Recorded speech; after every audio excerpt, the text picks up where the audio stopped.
Malinu jabaran la jabago amun sokolendo awna shu ani kili ani nyawma be dele marskalo kili muga ani kili samba fla ani mugan fla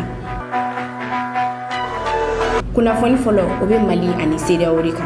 sibirido marskalo kili muga ani konto sede o jamana nyemogo ga chide ni ale to ko Goodluck Jonathan ale ga kili fla tagama kuchira malla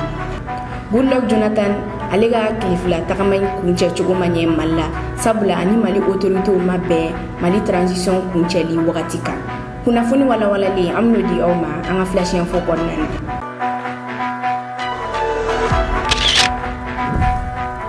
aw bisimile anga flash info konnana komi tun ya fo nyana madame nena sibirido marskalo kilita ani konoto Goodluck Jonathan nale sirew jamana nyomogo ga chide ali ga kili fla tagama o kuchera malla nga tagama kunche chugo manye sabula ani mali autorité ma be mali transition kuncheli wakatika mali gouvernement sebenobo o seben konnana mali gouvernement ya asinsi aga ni chesiri na transition koka mali gouvernement ya yira ka fo kuye wakati chama ni tengu siriao jamana nyomogola ko transition mege wakati bin konnana nga siriao jamana nyomogo ma son olu wakati uma o wakati uye sanduru sanani ukofe mali autorité nana fo san saba fangala nga siriao jamana nyomogo ma son o shima mali jamana kuntigini ale to ko colonel Assimi Goïta ale anyini mali gouvernement fe ko malien ka lafiya yere kama ko ka transition blaga taka fo kalo mwa ani konontona nga siriao jamana nyomogo ma son o fenema o kofe mali autorité o jigina kana fo kalo mwa anana no isa fla fangai nga siriao jamana nyomogo ma son o shima mali autorité o ya yira siriao jamana nyomogo la ko wala sa ko ka mali kala ta kura sigi koy ko baraw ke ganye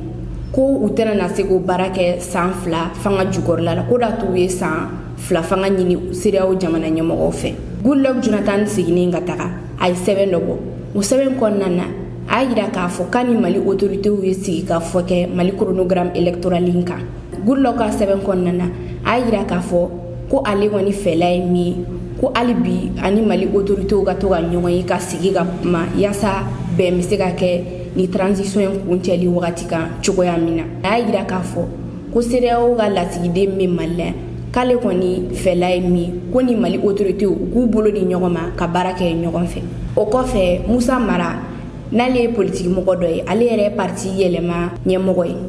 ale bora ga kuma Musa Mara ga kuma konnana ayira ka fo ka be foli belebele ba ke ka nyashi mali autorité ma kube ni chesirini ni baranyumaina kuku jija ni fe ku kana na yelema doni uga baranyumaina chugoya shidela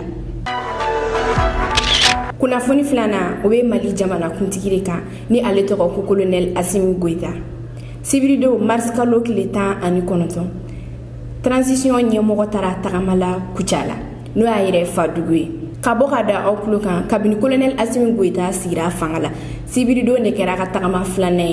mali yere konnana aka tagama folo o kera mopti de jouer kalo temne colonel Assimi Goïta ale kuntara kuchala kata foli lase mali korsene lawye gwani korsene jonjon folo sorolila mali jamana kuntigi ale tara kuchala sorasuga pankulu de fe wa bisimilaira sente nyemogo de fe ni ale togo ko colonel Malik Diaw kuchala ko ye colonel Assimi bisimila iko kono kulu kaboka da awkulu kan mali jamana kuntigi ale aka ni tagama beke kato aka mobili blende jema ni konnana transition nyemoga willa kata nyeda kuchala CNDT kan la kansara kile wakati colonel Assimi Goïta ale willa ka se kuchala balontan kene baka wasoro mogo bela jelen siglendo ka makono yino ay bisimila ke yino anga je anga colonel Assimi Goïta lame ni ale mali jamana kutigi biye dombay biye sewa doy biye kuna wolo doy sabula daga ambe kadi nyana je kene de kan dugutugu yu laduta ko gouvernement ya sekuye kube koke ko madiga ke yori ke ni sangono ay foli blula uye kori sene kanani mali jamana ye ka wili mo to ko fe ka temula kana mali joro mali bla joro folo la ka foli blula dante foli mona me fra mun fa nani kɔrɔ sɛnɛ ye mun kɛ nin ye nin ye misali de ka yira maliyɛn bɛɛ la k'a fɔ maliyɛn bɛɛ an bɛ mali kura min nɔfɛ a tɛ taa an ka kobaw kɛ a tɛ taa an ka ko kɛ maliyɛn b'u yɛrɛ ko min kɔnɔ maliyɛn ka sɔrɔ bɛ ko minnu kɔnɔ u ka hɛrɛ bɛ ko min kɔnɔ ko min bɛ mali jamana ta ɲɛ o de mali kura ye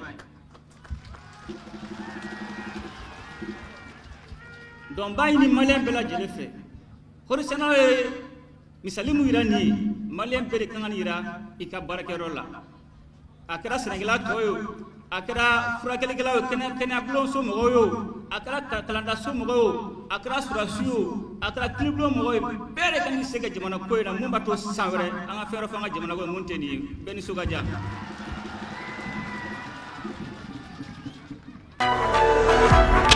kunnafoni sabanan o bɛ pankulu kasara de kan bi dɛnɛ mars kalo tile 21 sini pankulu dɔ ye accident kɛ uzu n'o bɛ sini tilebiyan fan fɛ o kɛra sababu ye mɔgɔ 132 olu le ni tora la an bɛ dugawu de kɛ ala ka hinɛ banbagatɔ ninnu na accident kɛra sababu ye ka tasuma wuli sini kulu dɔ la kunnafoni dɔ y'a yira na ko sini pankulu ka kasara ka suma n'i y'a jateminɛ sini pankulu ka kasara laban ina o san 10 ani kɔri kabini août 2010 ni sini pankulu dɔ ye kasara kɛ ni mɔgɔ 50 ni toro la fo sisan nɔ sini pankulu wɛrɛ kuma kasara wɛrɛ kɛ fɔlɔ sini jamana kuntigi ale bɔra ka kuma a ka kuma kɔnɔna na a ye tasi bila kɛ ka ɲɛsin banbagatɔw ma sini jamana kuntigi ko sɛgɛsɛgɛlikɛlaw ma k'u k'u jija u kana ni kunnafoni min kɛra sababu ye ka ni kasara in kɛ kunnafoni nan na u bɛ imam Mahmud Diko de kan tamasɛki jɛkulu dɔ bɛ n'olu bɛ wele ko Kel Ansar olu ye ɲɔgɔn ye dɔ kɛ kunu kari marisi kalo tile 20 CCB la o ɲɔgɔn ye kun de ye ko lakanabaliya min bɛ Mali la ka fɛɛrɛ kɛ yaasa lakana a bɛ se ka na Mali la cogoya min na o ɲɔgɔn ye in kɛnɛ kan imam Mahmud Diko tun bɛ yen nɔ imam Mahmud Diko ni ale kɛra sababu ye ka Ibrahim Boubacar Keita ni ale kun ye Mali jamana kuntigi ye k'u ka fanga dafiri ɲininkali damadɔ tɛ wula imam Mahmud Diko la ko kun jumɛn de la a tigi da don Mali ko la an filɛ nin waati min na ko sisan imam Mahmud Diko y'a yira ko ale ka mankun k'o ye kun 2 de a ka mankuni kun fɔlɔ o de k'ale ka laɲini de kun ye ko jamanadenw k'u yɛrɛ ye transition kɔnɔna na ko an filɛ nin waati min na ko sisan ko jamanaden ninnu k'u yɛrɛ ye transition kɔnɔna na imam Mahmud Diko ka makun 2nan o de k'an filɛ nin waati min na ko sisan k'ale bɛ ka dugawu de kɛ ko yaasa lakana bɛ se ka na Mali kɔnɔna na cogoya min na ɲɔgɔn ye in kɛnɛ kan Mohamed Ag Amani ni ale kun ye Mali premier ministre kɔrɔ dɔ ye ale fɛnɛ kun bɛ kɛnɛ kan Mohamed Ag Amani kumana a ka kuma kɔnɔna na a y'a yira k'a fɔ k'ale b'a ɲini Mali autoritew fɛ k'u ka fɛɛrɛ bɛɛ kɛ ko yaasa lakana bɛ se ka na Mali kɔrɔnfɛla la cogoya min na kɛrɛnkɛrɛnnenya la Menaka an bɛna an ka bi flash info kuncɛ ni tasi bila de ye ka ɲɛsin Mali premier ministre kɔrɔ ma ni ale tɔgɔ ko Sumelu Bube Mayiga ale fatura bi dɛnɛ hakilila jiginna ni y'a kalo 7 de ye Sumelu Bube Mayiga ale nɔminɛlen don kiiritigɛlaw fɛ sabula 2014 Mali sɔrɔsiw ka minɛn dɔw santɔla ko wari dɔ tunna